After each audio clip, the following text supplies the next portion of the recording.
Welcome back to my channel, where we uncover the truth behind the fall of the Brown family empire, and tonight's story begins after the gavel dropped. The crowd erupted.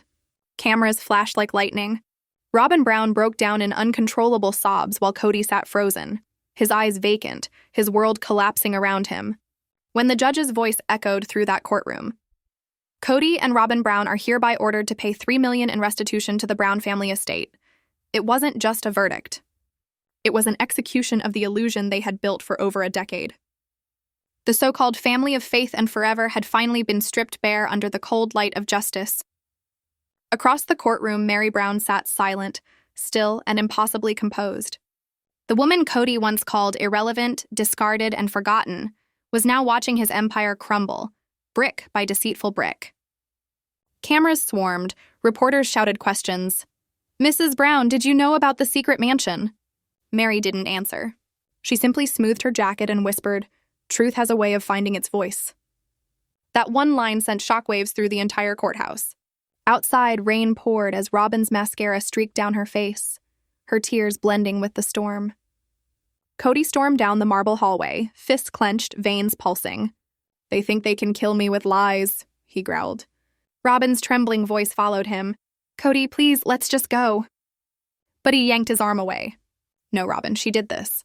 Meri did this." His words echoed like thunder through the courthouse as Meri paused by the door. For a single moment, her mask slipped, revealing years of loneliness, betrayal, and silence. But she didn't turn around. She just walked out into the rain, leaving behind the ruins of a family that once preached eternity. That night, the courthouse was empty, but Meri stayed behind. Her heels clicked softly against the floor as she returned to the same seat where Kody had sat hours earlier. From her coat, she pulled out a weathered paper, an old property deed. The name printed on it made her jaw tighten, Robyn Sullivan. Her lips curled slightly. "You thought you could keep it hidden forever, Kody." Thunder rolled outside as she slipped the deed back into her pocket. Because the storm that erupted in that courtroom didn't start with the verdict. It started years ago, with one secret buried deep in the snow. 3 years earlier, Flagstaff, Arizona snow blanketed the streets. Inside the Brown household, silence had replaced laughter. Kody sat at the kitchen island, scrolling through his phone, frowning at dwindling investments. "It's just temporary," he muttered. "These things bounce back." Robyn, washing dishes, replied cautiously, "Maybe we should hold back on the remodel, Kody." But he snapped, "No, this family deserves something permanent." At that moment, Meri entered the room, mail in her hands. "Permanent?" she repeated, her voice calm but sharp. "You mean another house?" Kody hesitated. "It's not another house. It's an investment property, something Robyn and I are doing for the family's future." The word family hung in the air, and empty, meaningless. Because that day, Meri finally understood. Family no longer meant all of them. It meant Kody and Robyn. Later that night, in her small rental home, the one Kody dismissed as temporary, Meri sat by the window, staring at a pile of unopened mail. Among the envelopes was one marked Brown Estate Holdings, LLC. She opened it and froze. Inside were property deeds and signatures. Robyn Sullivan, Kody W. Brown, a $1.9 million purchase for something called Lot 24, Red Pine Hills. Her pulse quickened. "What is this?" she whispered. The paper showed a secret mansion, bought while Kody told everyone the family was broke. No money for the kids, no funds for Christine's bills, yet plenty to hide a mansion under Robyn's maiden name. Meri photographed every page, heart pounding, then slipped the documents back onto Kody's desk. No confrontation, no warning, just silence. Because sometimes, the loudest revenge is quiet truth.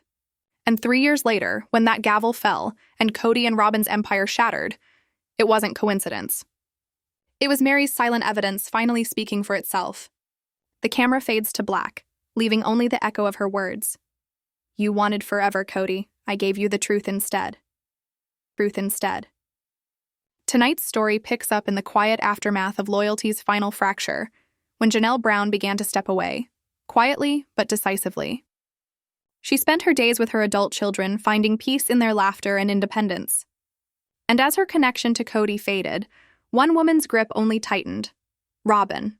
Robyn and Kody were suddenly inseparable, seen together at banks, Business meetings and private dinners that no one else was invited to. It was a new kind of partnership, strategic, secretive, and dripping with money and control. Then came the dinner that changed everything. It was an ordinary evening. The family gathered around a long table, the clinking of silverware breaking the stillness. Meri sat quietly, studying Kody with that piercing calm she had mastered over the years.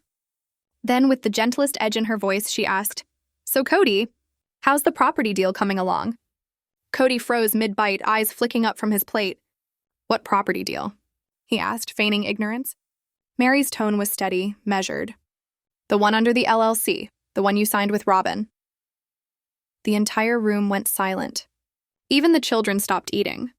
You could feel the tension, like static in the air before a lightning strike. Robyn's lips curled into a nervous smile. "Meri, I think you're confused," she said sweetly, her voice trembling just enough to betray her fear. "We've been upfront about everything." Meri tilted her head slightly. "Affront? Then why is the deed in your maiden name?" A sharp clang echoed as Kody's fork scraped across his plate. His face darkened. "Enough," he snapped. "You don't know what you're talking about." "Oh, I think I do," Meri replied, her voice quiet but firm. And in that moment, everyone saw it. The one thing Kody Brown had always hidden behind his bluster and charm: fear. For the first time, the self-proclaimed family leader looked cornered. After that night, the illusion shattered. Kody cut Meri off completely, cold, distant, refusing to take her calls. Robyn tried to mediate, sending texts, showing up uninvited, pretending to fix things. But Meri wasn't fooled. She had already begun digging. At the Flagstaff County Records Department, Meri spent hours combing through property files linked to Brown Estate Holdings, LLC. Most were routine, family homes, small businesses. But then she found it. Lot 24, Red Pine Hills. The name hit her like a punch. The payment trail led to a joint account under Kody and Robyn's names, but the mailing address wasn't theirs. It belonged to a high-profile law firm in Phoenix, one specializing in asset protection. The clerk raised an eyebrow. "You looking to buy that lot?"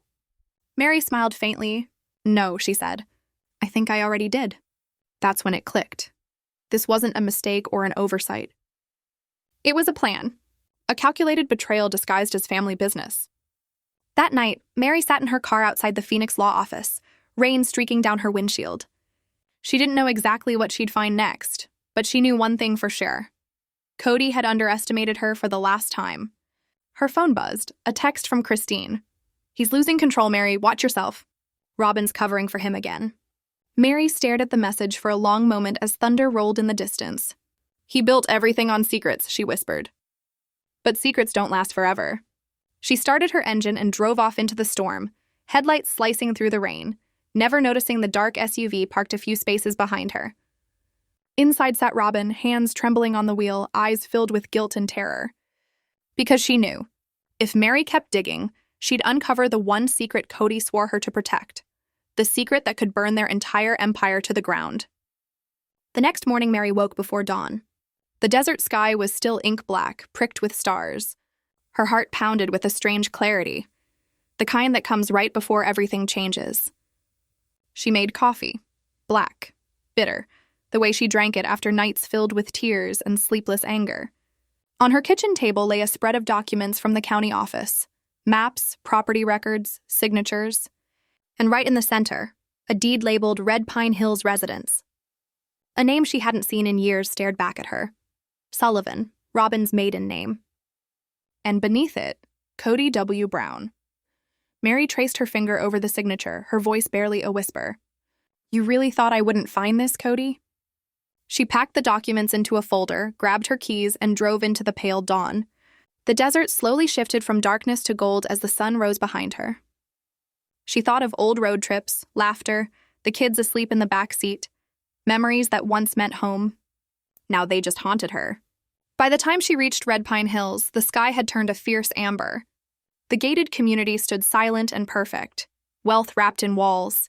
She parked a few doors down and stepped out, the gravel crunching beneath her boots. Then she saw it, Lot 24. A massive stone-fronted mansion loomed behind black iron gates. Walls of glass gleamed in the morning light. A fountain whispered in the driveway, and fresh tire tracks coiled toward the garage. Someone had been there recently. Meri walked closer, heart racing. Then through the gate, she froze. There was Robyn, dressed in a long black coat, hair tied back, talking on her phone while a delivery van idled nearby. Men unloaded boxes labeled antique decor. Meri's breath caught. That familiar laugh, once a sound of friendship, now felt like betrayal in human form. She raised her phone and took a photo, zooming in on the plaque beside the gate. 24 Red Pine Hills Drive. Proof. The final piece of a puzzle that would soon unravel the Brown legacy once and for all. Brown legacy once and for all. The wind carried a hush that night, the kind that makes you feel like the world itself is holding its breath. Meri's fingers gripped the steering wheel as she watched from across the quiet cul-de-sac. Through her windshield, she saw it, the towering iron gates of Robyn Brown's new home, glistening beneath the soft glow of a porch light. Then the sound, click. Robyn stepped out of her SUV, clipboard in hand, signature neat and deliberate. A flash, a smirk. A door closing behind her. Meri whispered to herself, almost involuntarily, "Got you." She turned to leave, but a voice, deep and commanding, sliced through the air. "Can I assist you, ma'am?" Her heart skipped. She spun around, forcing a smile that didn't reach her eyes. A security guard stood near his patrol car, hand resting on his holster, suspicion heavy in his gaze. "Oh, sorry," she stammered, keeping her tone light. "Wrong address. I was just looking for a friend."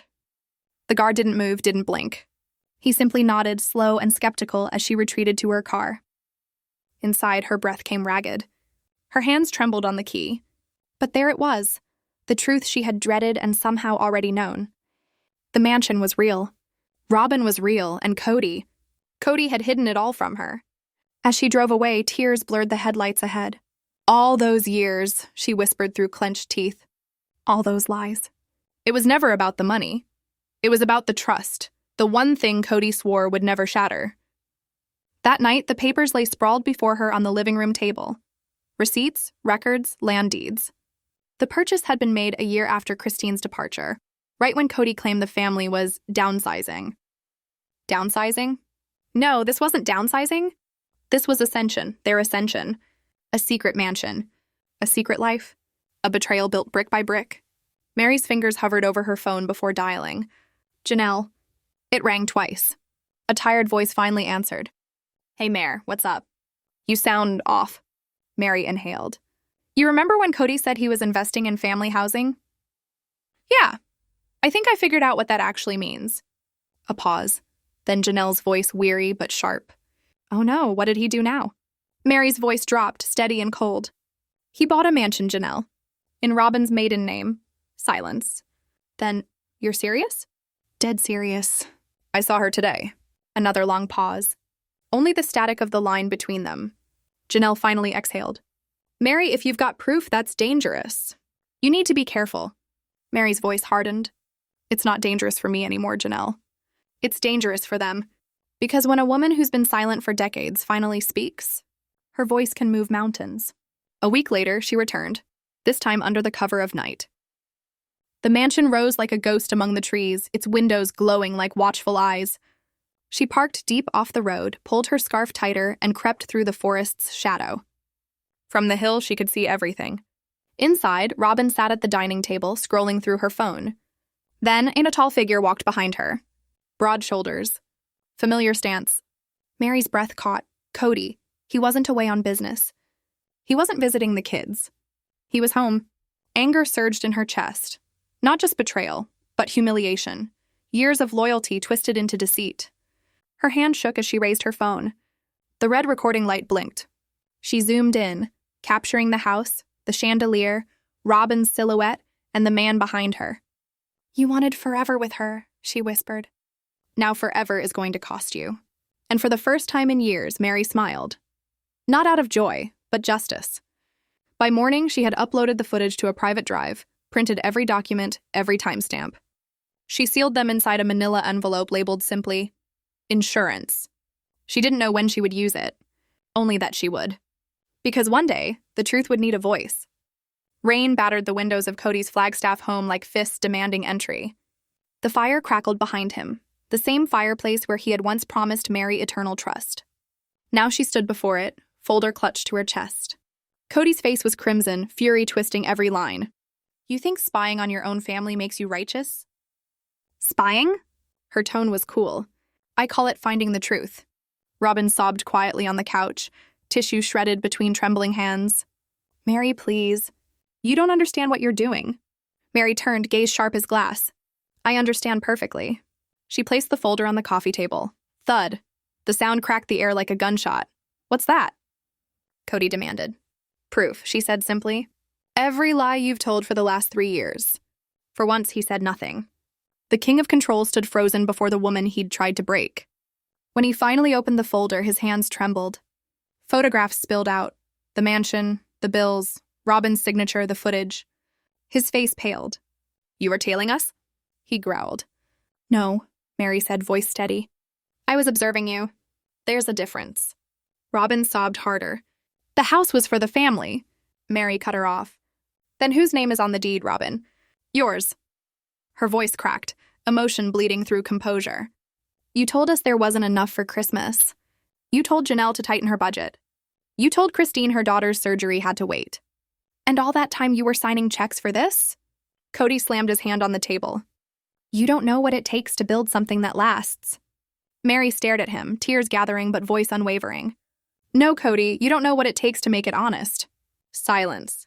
Just the rain and Robyn's muffled sobbing. That's how the family truly ended. Not through whispers in the dark, but through the truth shouted in daylight.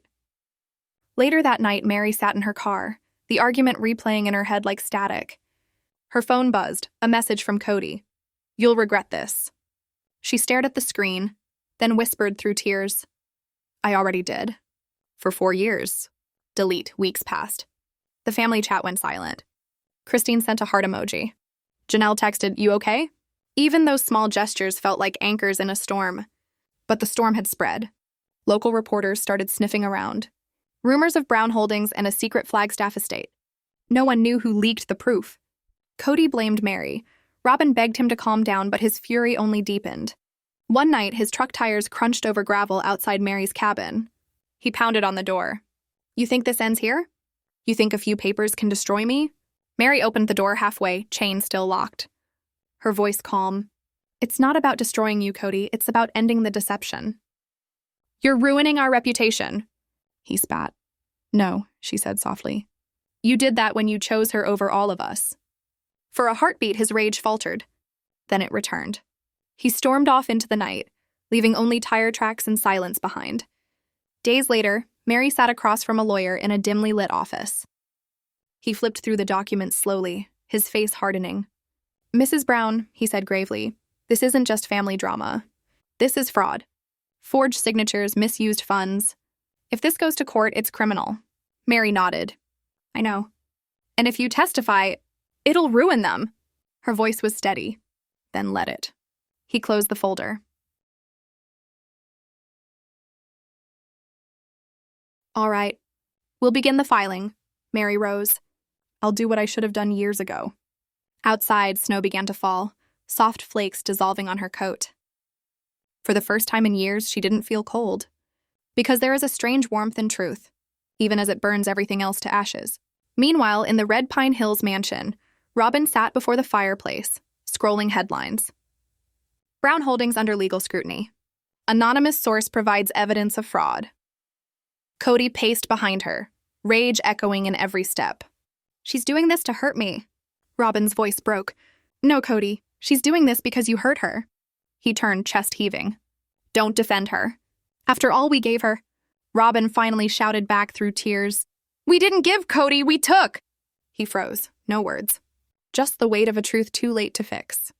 And as the snow settled over the mansion gates, the Brown family's empire, once built on unity and faith, began to crumble under the weight of its own deceit. In her cabin, Meri wrote the first line of her court statement, her voice steady, almost peaceful. I once believed loyalty meant silence. I was wrong. Loyalty isn't defending lies, it's standing for truth.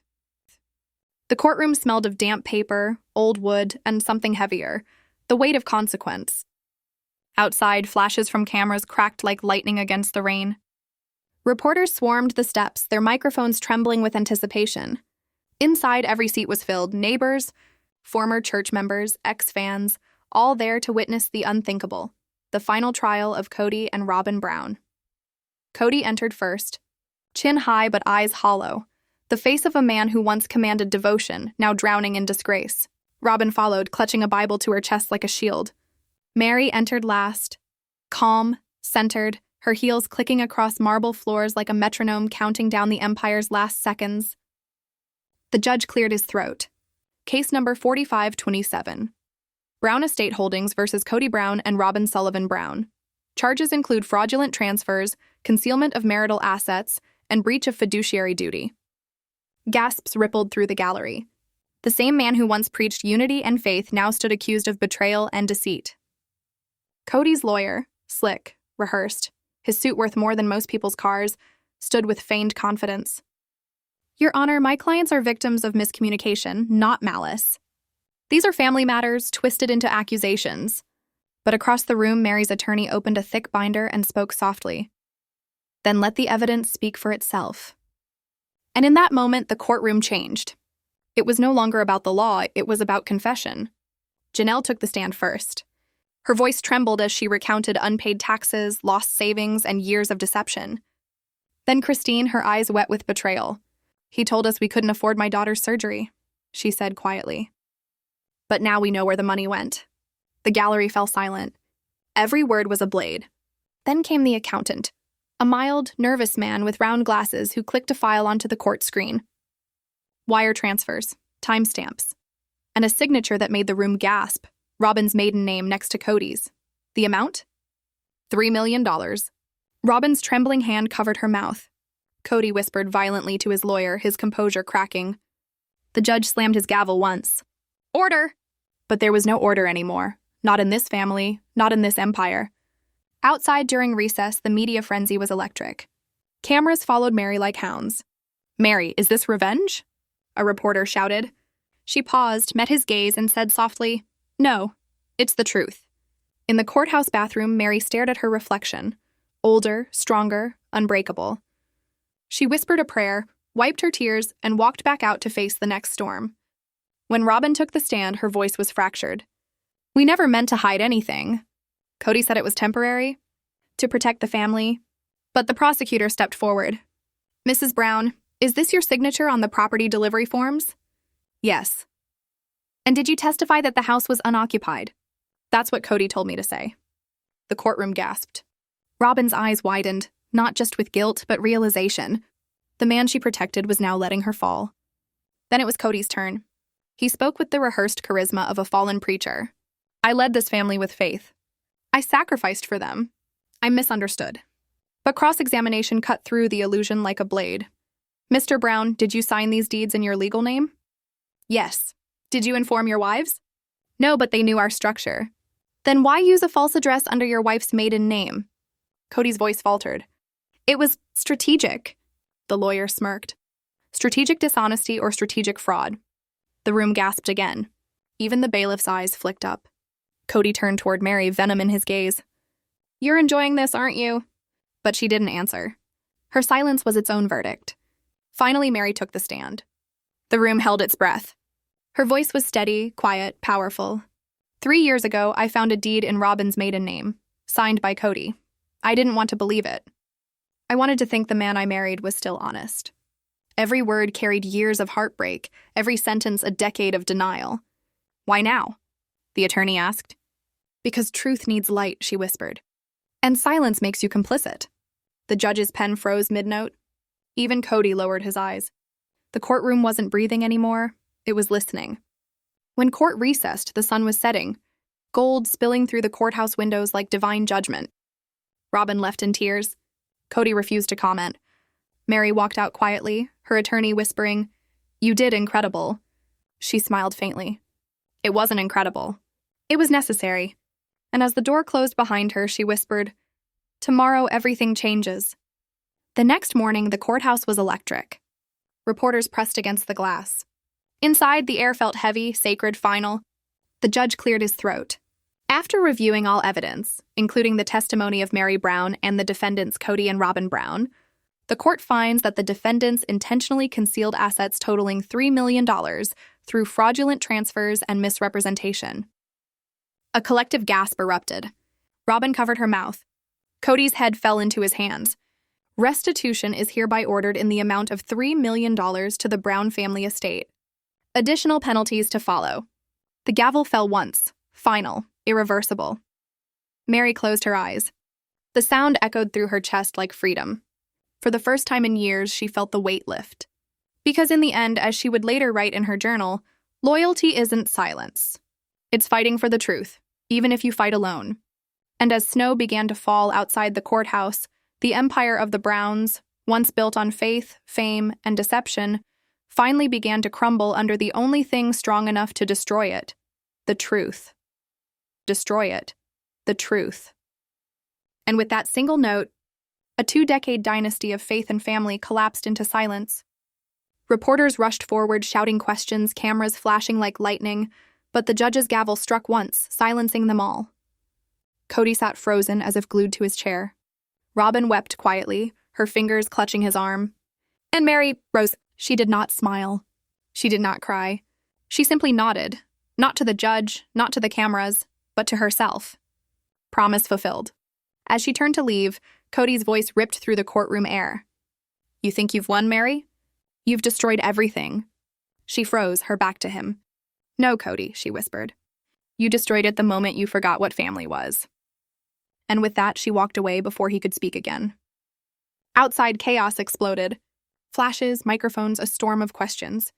Meri, why did you speak out? Was it revenge? Closure? Confession? At the top of the courthouse steps, the wind pulling at her coat, she turned and said clearly, it was truth. And truth doesn't care who it embarrasses. With those words, Meri transformed, and from victim to symbol. Not of scandal, but of survival. That evening, headlines screamed across every screen, Brown family fraud exposed. Talk shows speculated. Podcasts dissected. The internet devoured every clip, every leaked document. But while the world buzzed, Meri sat alone in her quiet cabin, firelight dancing across her face. Verdict papers spread before her. The phone rang endlessly. Reporters, friends, even old church acquaintances. She didn't answer. Instead, her eyes fell upon a weathered property document she'd discovered 3 years ago. Her fingers brushed the faded name, Robyn Sullivan. But this time, she noticed something new. In the bottom corner, almost invisible, another signature, smaller, familiar. Meri L. Brown. Her heart stopped. She dialed her attorney. There's something you didn't see, she said breathlessly. The original deed, it has my name on it too. That's impossible, the lawyer replied. You said, I know what I said, she cut in. But maybe I signed, years ago, as a witness. And then it hit her. Kody hadn't just lied. He had used her. Sometimes betrayal isn't about lies. It's about signatures you didn't even know you were giving. Kody had forged her trust long before he ever forged the money. The next morning, Meri stood before her attorney again, the document trembling in her hand. He studied it, face grave. Meri, this could have incriminated you. She nodded. Could have. But it didn't. He hesitated. You exposed evidence that could implicate yourself? Yes, she whispered, because silence would have killed someone else. The lawyer nodded softly. That took courage. Meri's eyes lifted. For once, I didn't want to stay quiet to protect someone else's image. He smiled faintly. Then you've already won more than any verdict could give. That night, Kody appeared on live TV, red-eyed, defensive. They're twisting everything, he insisted. Meri was part of it. She's turning on us because she's bitter. When asked if he was accusing her of fraud, he snapped, she doesn't get to play dumb. Meri watched from her cabin. For the first time, she didn't cry. She simply turned off the television. Because truth's power doesn't lie in convincing others. It lies in knowing you don't have to anymore. Days passed. The public's attention drifted. Robyn filed for legal separation. Kody's name was stripped from the family business. The Red Pine Hills mansion went dark. Meri visited one last time. Snow muffled her footsteps. She placed a small silver key, Robyn's old spare, on the gatepost. You built this to keep us out, she whispered. Now no one belongs in it. She turned away, the wind brushing her tears into snowflakes. It's over, she breathed. But endings are never truly endings. They're beginnings in disguise. That evening, she began to write her memoir. The opening line. I was never the last wife standing. I was just the first who stopped kneeling. The next morning, headlines erupted again. Sister wives scandal deepens. Assets seized. Mansions sold. Kody was seen leaving the courthouse, hollow, gray, diminished. Robyn trailed behind, weeping into her sleeve. The dynasty was done. Meri stayed home, her name now trending worldwide. Talk shows called her brave. The internet called her the last wife standing. But she didn't crave fame. She whispered to herself, "All I wanted was peace." Because sometimes winning doesn't feel like victory. It feels like survival. A week later, Kody held a press conference, trembling, exhausted. "I never meant to hurt anyone," he said. Meri's exaggerating. She's always wanted control. When asked about Robyn's secret accounts, his calm cracked. "You people don't get it. I built this family. He cut himself off, face twisting with anger. By morning, every headline read, "Kody Brown melts down on live TV." Meanwhile, Christine, Janelle, and Meri met at a quiet cafe, their first true reunion in years. Janelle whispered, "You did it, Meri. You ended it." "Ended what?" Meri asked softly. "The lies or the family?" Christine squeezed her hand.